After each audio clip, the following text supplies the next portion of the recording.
Diyos ay mabuti sa bawat minuto ng ating mga buhay.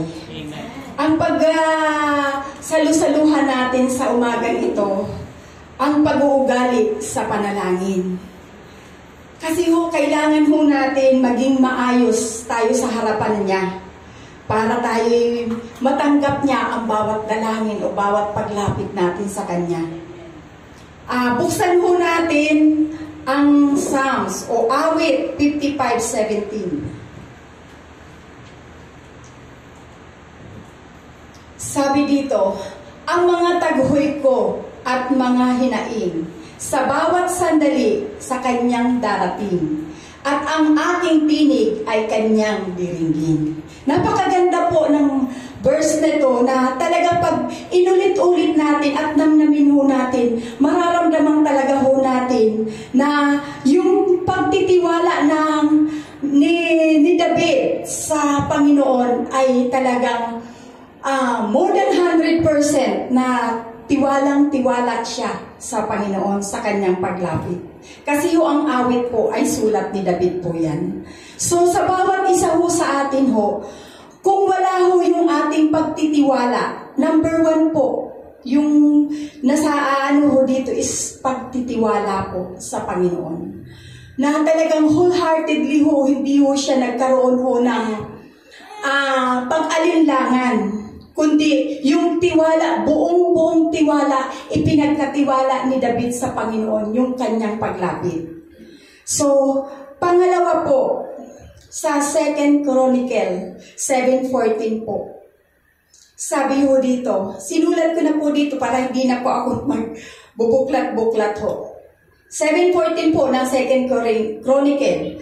Ngunit sa sandaling ang bayang ito na aking pinili ay magpakumbaba, manalangin, hanapin ako at talikdan ang kanilang kasamaan. Diringgin ko sila, patatawarin ko sila at ibabalik sa kanilang lupain ang katiwasayan at kasaganaan. So, tingnan niyo po kung tayo talaga nagpapakumbaba. Pangalawa po, pagpapakumbaba. Una, tiwala. Pagpapakumbaba po. Lagi nandyan sa atin tabi ang Panginoon para tayo ay sagutin at tulungan. Kasi yun ang pangako ng Panginoon. Sabi, patatawarin ko sila at ibabalik ko sa kanilang lupain ang katiwasayan at kasaganahan.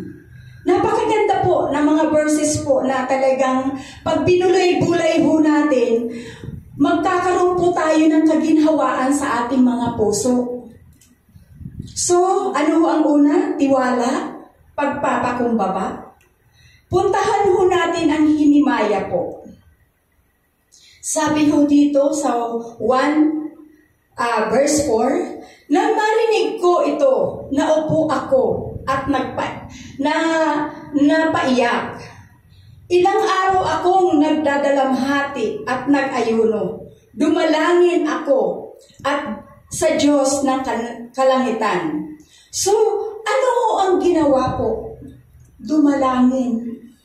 So, kailangan talaga natin lumapit sa Panginoon para talagang buong-buo natin mananamnam ang salita ng Diyos para tayo makalapit sa Panginoon.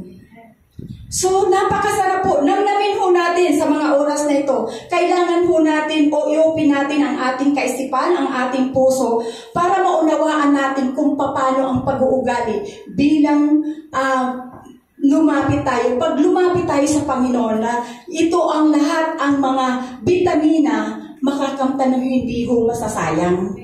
Salamat sa Panginoon.